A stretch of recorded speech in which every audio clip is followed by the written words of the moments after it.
प्रिय विद्यार्थियों, पिछली बातचीत में हम लोगों ने योग की परिभाषा के विषय में जाना था। आज हम अष्टांग योग के विषय में बात करेंगे।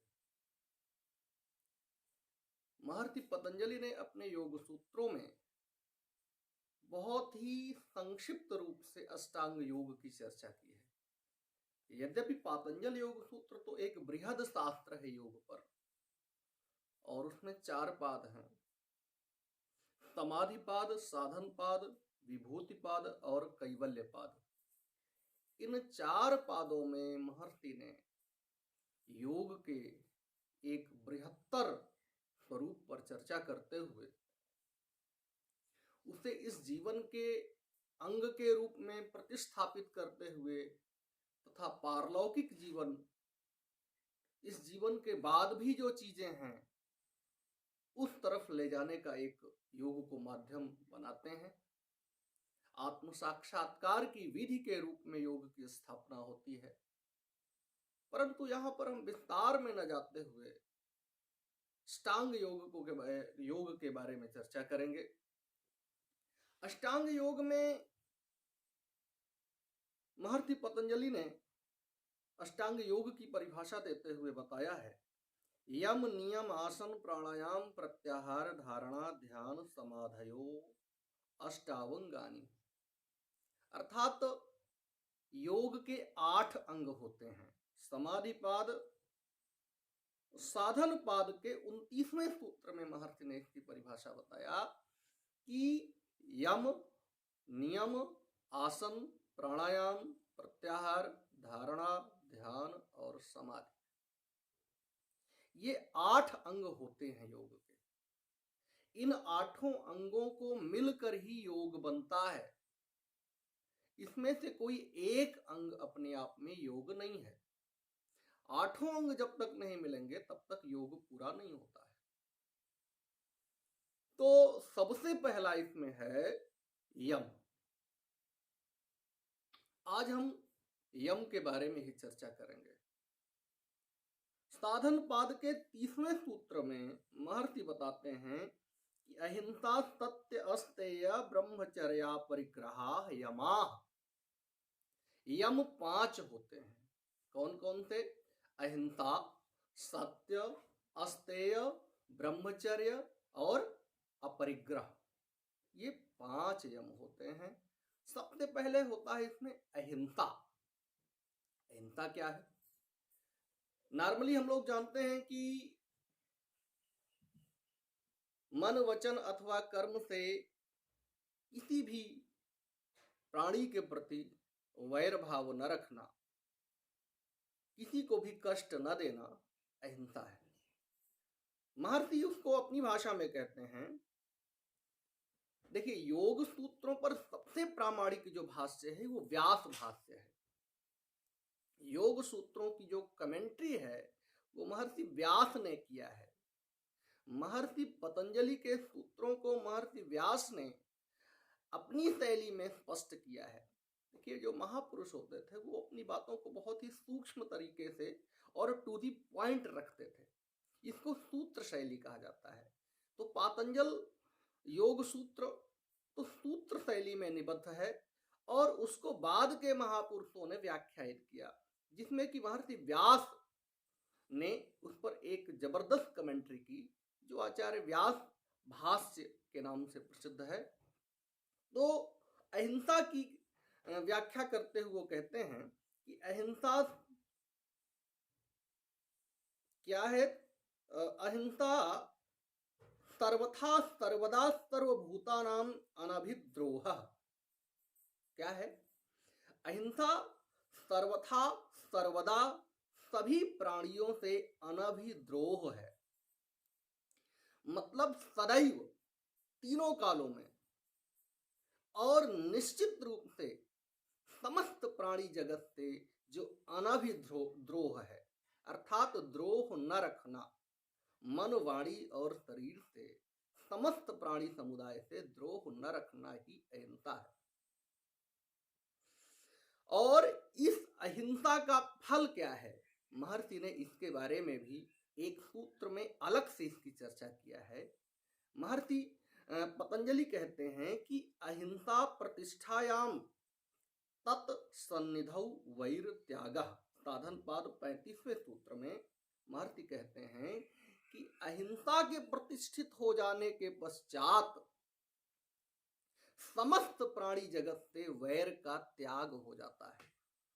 वो चाहे शेर हो और चाहे बकरी हो, सब एक घाट में पानी पीने लगते हैं। मतलब समस्त प्राणियों में वही परमात्मा दिखने लगता है।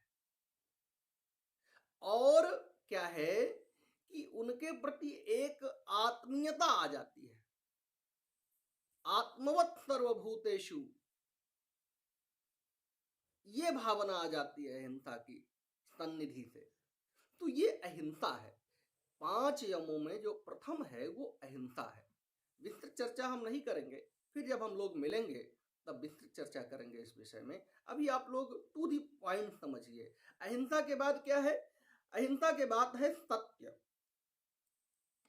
तो सत्य के बारे में महर्षि कहते हैं यथार्थे वांग मनसे, यथा दृष्टम यथा अनुमितम यथा श्रुतम तथा वांग मनश्च। अर्थात यथा दृष्टम, जैसा हमने देखा है, जैसा अनुमान किया है और जैसा सुना है, वही चीजें वांग मनस, वांग अर्थात वाणी में और मनस अर्थात मन में आए। इसके अतिरिक्त अगर आता है तो वो असत्य है। जो देखा है, जो सुना है, जो अनुमान किया है, उसी रूप में वही बात हमारी वाणी में आए, वही चीज हमारे मन में आए, वैसा ही हमारा चिंतन बने, ये क्या है? ये सत्य है। उपनिषदों में तो सत्य का बहुत ही महत्व प्रतिस्थापित है और उस सत्य को ही ब्रह्म कहा गया है। वहां यह बताया गया है कि सत्यम ज्ञानम अनंतम ब्रह्म, सत्य ही ज्ञान है, सत्य ही अनंत है और सत्य ही ब्रह्म है। ब्रह्म स्वरूप है सत्य। सत्यात् परे किमपि परम न जाने, सत्य के अलावा हम क्या जानते हैं? अर्थात सत्य ही जानने के योग्य है। सत्य ही परमात्मा है, सत्य ही आत्मा है। तो लेकिन महर्षि पतंजलि जो सत्य की परिभाषा बताते हैं वो यही है कि सत्यम यथार्थ वांग मनसे। ये महर्षि व्यास कह रहे हैं कि जो भी हमने देखा, सुना और समझा है, उसको उसी रूप में स्थापित करना सत्य है। इसके पश्चात क्या है कि सत्य की जो सत्य के साधना का जो फल है वो है कि सत्य प्रतिष्ठायाम क्रिया फलाश्रयत्वम। अर्थात सत्य की प्रतिष्ठा से क्या होता है कि क्रिया फल की आश्रयता आ जाती है। अर्थात जब हम सत्य का पालन करने लगते हैं तब जो हम कहते हैं वैसा होने लगता है।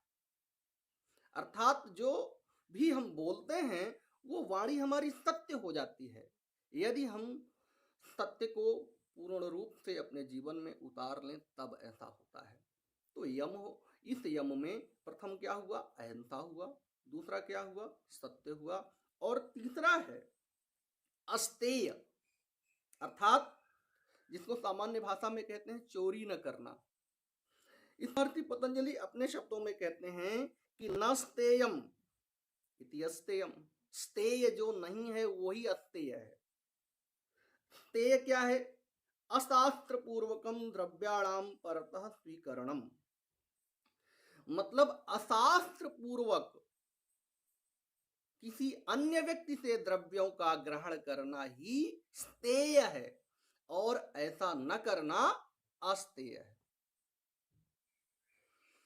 मतलब कि जो भी आवश्यकता है उसको भी हमें शास्त्र पूर्वक ही अर्जित करना है। शास्त्र क्या है? अर्थात शास्त्र पूर्वक का मतलब विवेकोचित तरीके से। जो महर्षियों ने जो नियम हैं उन नियम नियमों के तहत जाकर अपनी आवश्यकता के अनुसार वस्तुओं का अर्जन करना, केवल आवश्यकता भर का, ये ध्यान रहे, वो क्या है, अस्तेय है। और अगर हम अशास्त्र पूर्वक द्रव्यों का ग्रहण करते हैं आवश्यकता से अधिक, तो वो क्या है, अस्तेय। अस्तेय नहीं है, वो स्तेय है, वो चोरी हो गई। इसके बाद क्या हुआ कि अस्तेय का फल क्या है, महर्षि ने इसके बारे में बताया कि अस्तेय प्रतिष्ठायाम सर्व रत्नोपस्थापनम, अस्तेय प्रतिष्ठायाम सर्व रत्नोपस्थानम।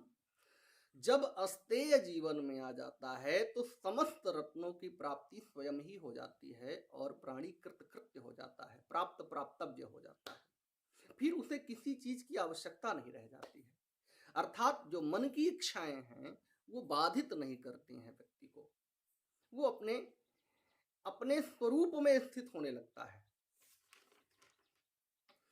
इसके पश्चात आता है ब्रह्मचर्य। ब्रह्मचर्य के बारे में महर्षि ने बिना किसी लाग लपेट के बताया है। महर्षि व्यास ने ब्रह्मचर्य की परिभाषा करते हुए कहा है, पातंजलि योग सूत्र के व्याख्याकार महर्षि व्यास कहते हैं कि ब्रह्मचर्यम गुप्तेन्द्रियोपस्थस्य संयमः। ब्रह्मचर्य क्या है, ब्रह्मचर्य गुप्तेन्द्रियों का संयम है। हालांकि ब्रह्मचर्य का जो बृहद स्वरूप है वो तो ब्रह्म की चर्या है, ब्रह्म का चिंतन है, ब्रह्म में स्थित होना है, परंतु जो सामान्य रूप से उन्होंने कहा वो गुप्तेन्द्रिय से संयम, उन्होंने कहा गुप्तेन्द्रियों का संयम है, उपस्थेन्द्रिय का संयम है। और ब्रह्मचर्य की प्रतिष्ठा से क्या होता है, ब्रह्मचर्य की प्रतिष्ठा से उन्होंने कहा ब्रह्मचर्य प्रतिष्ठायाम वीर्य लाभः, ब्रह्मचर्य के प्रतिष्ठित होने पर सामर्थ्य का लाभ होता है। व्यक्ति के जीवन में वो कुछ जो सोच रहा है, जो सदचिंतन उसके मस्तिष्क में आता है, वो करने में वो समर्थ हो जाता है। तो बिना ब्रह्मचर्य के ये तेजस्विता, ये ऊर्जस्विता व्यक्ति के जीवन में नहीं आती है। ब्रह्मचर्य ही उसकी स्थापना करता है। तो महर्षि ने बहुत ही सीधे तौर पर कहा कि ब्रह्मचर्य की प्रतिष्ठा से व्यक्ति के जीवन में पराक्रम आता है। और सबसे अंत में पांचवा यम है अपरिग्रह।